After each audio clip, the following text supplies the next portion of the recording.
Bonjour, dans cette vidéo, nous allons parler de l'héritage en Java. L'héritage est une relation entre classes. Nous parlons d'héritage entre deux classes A et B lorsque A est une classe de généralisation de B et B est une classe de spécialisation de A. Par exemple, la classe personne et la classe étudiant. La classe personne peut être vue comme étant une classe de généralisation de la classe étudiant et la classe étudiant est une spécialisation de la classe personne. Déjà, tout objet de type étudiant est un objet de type personne. C'est ainsi qu'on vérifie qu'on a bien l'héritage entre deux classes A et B. Il faut que tout objet de type B est un objet de type A. Dans ce cas, on dit que B hérite de A. A est la superclasse de B ou encore la classe mère de B, alors que B est une classe dérivée, une sous-classe ou encore une classe phi de A. Voici quelques exemples d'héritage. La relation entre forme et rectangle. Tout objet de type rectangle est bien de type forme, donc la relation entre forme et rectangle est une relation d'héritage. De même pour la relation entre personne et enseignant, appareil et imprimante, livre et roman. Cependant, il faut faire attention. Entre les classes, on peut avoir d'autres relations différentes de l'héritage. Si on prend le cas de la bibliothèque et le livre, ce n'est pas une relation d'héritage, vu qu'un livre n'est pas de type bibliothèque. Même chose pour université et étudiant, piano et joueur de piano. Un joueur de piano n'est pas un piano. Donc la relation entre piano et joueur de piano n'est pas une relation d'héritage. Même chose si on considère la relation entre personne et Ali. Ce n'est pas une relation d'héritage, mais c'est plutôt une relation entre un objet et sa classe. Ali est une variable de type personne, donc ce n'est pas une relation d'héritage. Dans cette vidéo, nous allons considérer la relation d'héritage entre la classe véhicule, qui représente les caractéristiques de tout moyen de transport, tels que la vitesse, le poids, et la classe voiture, qui est une sous-classe ou une spécialisation de la classe véhicule. Donc, comme vous le voyez dans ce petit schéma, UML, pour noter l'héritage, il va utiliser une flèche qui part de la classe phi vers la classe mère. La tête de la flèche doit être un triangle vide. Pour Java, pour dire qu'une fille dérive d'une mère, on utilise le mot clé extends. Donc, pour dire que voiture hérite de véhicule, j'ai fait public class voiture extends véhicule. Ce qu'il faut savoir en Java, on n'a pas le droit à l'héritage multiple. C'est-à-dire qu'une classe ne peut dériver que d'une et d'une seule classe. Dans d'autres langages, il autorise à une classe de dériver de plusieurs classes mères. Ce n'est pas le cas de Java. Autre chose, pour Java, une classe qui a été déclarée final ne peut pas avoir de dérivée. Une classe final, c'est une classe qu'on ne doit pas dériver. Autre particularité de Java, c'est la classe object. Pour Java, object est une classe de base, dont toutes les classes vont dériver de object. Par exemple, si je prends cette classe que j'ai déclarée, public class véhicule, je n'ai pas utilisé le mot extends et je n'ai pas précisé de classe mère. Pourtant, pour Java, véhicule dérive de object. Donc, en Java, tous les objets, ce sont des objets de type object. On va voir object de plus près. Object est une classe prédéfinie dont voici les méthodes. Elle a un constructeur sans paramètres. Elle a une méthode toString. Je vais m'intéresser particulièrement à cette méthode. Mais la méthode toString ne fait qu'afficher le nom de la classe et l'adresse de l'objet qu'il a appelé. Donc, si vous voyez dans ce petit code, j'ai déclaré une classe véhicule qui n'a que deux attributs. Elle n'a ni de constructeur ni de toString. Et pourtant, au niveau du main, j'ai pu faire véhicule V est égal à new véhicule. Donc, j'ai hérité le constructeur de object et j'ai fait system.out.println v.toString et j'ai aussi hérité la méthode toString. Donc, ce qui a permis d'afficher ceci sur la console. Package véhicule.véhicule, c'est le nom de la classe et l'adresse de l'objet V. Donc, c'est intéressant de redéfinir toString au niveau des classes phi, sinon on va avoir un résultat de ce genre. Maintenant, on va s'intéresser à ce qu'hérite une classe phi d'une classe mère. Une classe phi d'une classe mère, elle va tout hériter. C'est quoi la particularité? On va la voir maintenant. Pour tout ce qui est public et protégé, protected and public, la classe phi l'hérite et peut y accéder directement. Pour tout ce qui est private, la classe phi l'hérite, mais elle ne peut pas y accéder que via des méthodes qui sont publiques ou protégées et qui manipulent ses attributs. Par exemple, les getter et les setter permettent à une classe phi d'accéder à des attributs privés. Donc, j'espère que c'est clair. Et nous passons au constructeur. Pour créer un objet d'une classe fille, on doit tout d'abord créer un objet de la classe mère. Ainsi, la première instruction dans le constructeur de la classe dérivée doit être un appel au constructeur de la classe mère via super et en précisant les arguments. Cependant, si la classe mère a un constructeur sans argument, l'appel de super est optionnel. On va le voir. Donc, si notre classe véhicule a un constructeur sans paramètres, comme vous le voyez ici, au niveau du constructeur de la classe voiture, qui est une classe fille de véhicule, la première instruction est souple, mais c'est optionnel, c'est-à-dire qu'on peut faire super comme on ne peut ne pas le mettre.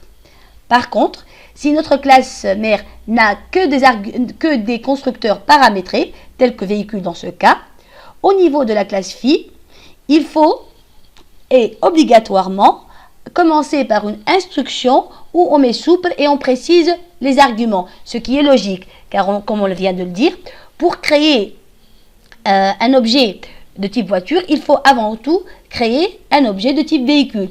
Et vu que véhicule n'a que des arguments paramétrés, donc il faut préciser les paramètres, et ainsi, la première instruction doit être obligatoirement souple avec les arguments à préciser. Surtout, il ne faut pas confondre VS et souple.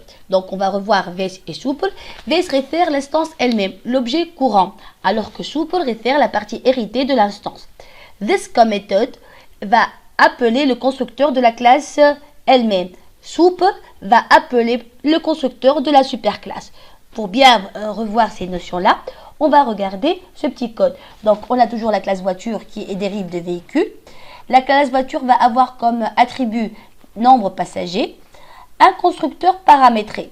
La première instruction, comme on l'a dit dans le constructeur, va être un appel au constructeur de la classe mère. Donc, on va utiliser souple et on va lui préciser les paramètres poids et vitesse. Donc, ici, souple, c'est un appel au constructeur de la classe mère. Puis, on a this nombre passager est égal à nombre passager. This nombre passager est égal à nombre passager. Pourquoi on a utilisé ici this? Car on a le nom de l'attribut qui correspond au nom du paramètre. Pour différencier l'attribut du paramètre, on a utilisé this, point nombre passager, pour dire que c'est le nombre passager étant attribut, qui va recevoir le paramètre nombre passager. Puis, on a un second constructeur. Cette fois-ci, c'est un constructeur sans paramètre qui va appeler le constructeur paramétré. Donc, pour appeler ce premier constructeur, on va utiliser this et on va passer les trois paramètres qui sont les nombres passagers, poids et vitesse. Donc, comme argument, on va avoir 5, 5150. J'espère que c'est clair. Nous passons maintenant à la redéfinition. Avant tout, il ne faut pas confondre la redéfinition et la surcharge. Pour la surcharge, on garde le même nom de la méthode, mais on modifie les paramètres. Alors que pour la redéfinition, on garde le même nom, le même type de retour et les mêmes paramètres. On va voir cela dans du code. Donc, on a notre classe véhicule avec deux attributs poids et vitesse auxquels on a donné des valeurs par défaut. On a une méthode getType qui retourne un string et qui ne prend pas de paramètres. GetType pour véhicule, elle va retourner tout simplement le mot véhicule. On a aussi la méthode toString qu'on a redéfinie. On a vu que toString est une méthode de object, qu'elle retourne un string. Dans ce cas, de la toString pour véhicule, elle va appeler la méthode getType. Et puis, au mot retourné par getType, elle va ajouter poids et la vitesse avec leur valeur. Pour voiture qui est dérive de véhicule, on a un nombre de passagers qui prend par défaut 5. On a redéfini getType, donc toujours le même type de retour, le même nom et même paramètres. Dans ce cas, on ne prend pas de paramètres. Et on va retourner tout simplement voiture. On a aussi redéfini toString. Dans la redéfinition de toString, on va appeler le toString de la classe mère, de la classe véhicule. Pour cela, on a utilisé, comme on l'a déjà vu, le mot réservé souple. Donc, souple.toString pour dire que je vais appeler le toString de la classe mère. Et au mot retourné par toString, on va ajouter le nombre de passagers. J'ai fait un petit mail où on a créé deux objets, un objet véhicule et un objet voiture. Et on a appelé pour ces deux objets toString. Donc, j'ai fait systemout.println v1 v1.toString et system.out.println v2.toString. Et voilà ce qui a été affiché. Donc, véhicule, c'est le résultat de getType. Le poids est égal à 5000 et la vitesse est égale à 200. C'est ce qui est fait au niveau de toString. Pour l'objet voiture, donc, qui a appelé le toString de la classe véhicule, getType, on va utiliser par contre le getType de la classe voiture. Vous l'avez bien remarqué que le premier mot affiché, c'est voiture, qui a été retourné par getType de la classe voiture. Puis, on va ajouter le poids et la vitesse, comme le fait toString de véhicule. Et on va ajouter ensuite le nombre de passagers. Donc, j'espère que c'est clair cette redéfinition. Ce qu'il faut savoir aussi pour la redéfinition, c'est qu'on n'a pas le droit de diminuer la visibilité. Nous allons comprendre cela via un exemple. Donc, j'ai une classe véhicule qui a une méthode publique avance. Au niveau de la classe fille voiture, je vais redéfinir avance en diminuant sa visibilité. Vous voyez, je suis passé de public à privé, ce qui a engendré une erreur. Donc, et on vous demande de changer la visibilité de avance, de la méthode avance, en public comme c'est dans la classe véhicule. Par contre, si on avait au niveau de la classe mère, de la classe véhicule, avance de type privé, et dans la classe voiture, je veux la redéfinir en augmentant sa visibilité, ça c'est possible. On ne peut pas diminuer la visibilité, mais on peut l'augmenter. Donc j'espère que c'est clair. Autre chose à savoir, c'est qu'une méthode qui est définie dans la classe mère comme étant final ne peut pas être redéfinie dans la classe fille du tout. Car une méthode final, c'est une méthode qu'on ne doit pas redéfinir. On va passer maintenant à instance of. Instance of est un opérateur qui permet de vérifier si un objet est une instance d'une classe spécifique. Ainsi, instance of va retourner soit vrai, soit faux, true ou false. Donc c'est comme si on va demander est-ce qu'un tel objet correspond bien à une telle classe et instance of va dire oui ou non. Pour mieux comprendre instance of, on va regarder de près ce mail où j'ai créé deux objets, V1 et un véhicule, V2 une voiture. Et on a demandé d'afficher à chaque fois le résultat de instance of. La première instruction va demander est-ce que V1 est une instance of object? Bien sûr, c'est true. On a déjà dit que tout objet dans Java est un object. Même chose si on demande est-ce que V2 instance of object? Est-ce que V2 est une instance de object? Le résultat est true. On va demander maintenant est-ce que V1 est une instance of véhicule? Bien sûr, V1 est déjà un véhicule, donc c'est bien une instance of véhicule. Maintenant, on demande est-ce que V2, qui est une voiture, est une instance of véhicule? La classe voiture dérive de la classe véhicule. Donc, comme on l'a déjà dit, une voiture est un véhicule et le résultat va être true. Maintenant, on va demander est-ce que V1, qui est un véhicule, est une instance of voiture? La réponse va être non, car un véhicule n'est pas une voiture. Donc, la classe dérivée, c'est la classe voiture. Elle est bien un véhicule. Mais la classe mère qui est véhicule n'est pas forcément une voiture. Donc, est-ce que V1 est une instance of voiture va donner false. C'est faux, ce n'est pas vrai. Maintenant, est-ce que V2 qui est une voiture est une instance of voiture? Le résultat est true. Pour mieux comprendre instance of, je vous propose un cas concret. On a une agence qui va avoir un tableau de véhicules. Donc, ce tableau va contenir des véhicules de toutes sortes. NB véhicule va être le nombre de véhicules qui se retrouvent dans ce tableau. Ajout véhicule va permettre d'ajouter des véhicules dans ce tableau. Et ce qu'on veut voir, c'est combien on a de voitures parmi ces véhicules qui se trouvent dans ce tableau. Et c'est la tâche de la méthode getNBVoiture. Donc, NB voiture, qu'est-ce qu'elle va faire?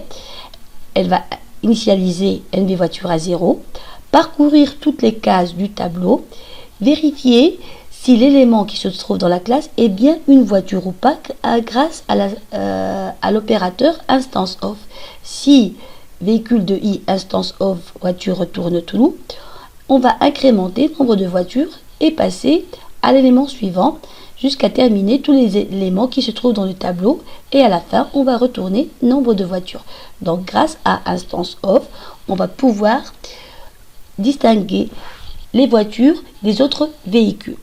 Donc j'espère que c'est clair. Ainsi s'achève notre présentation pour aujourd'hui. Merci et à la prochaine.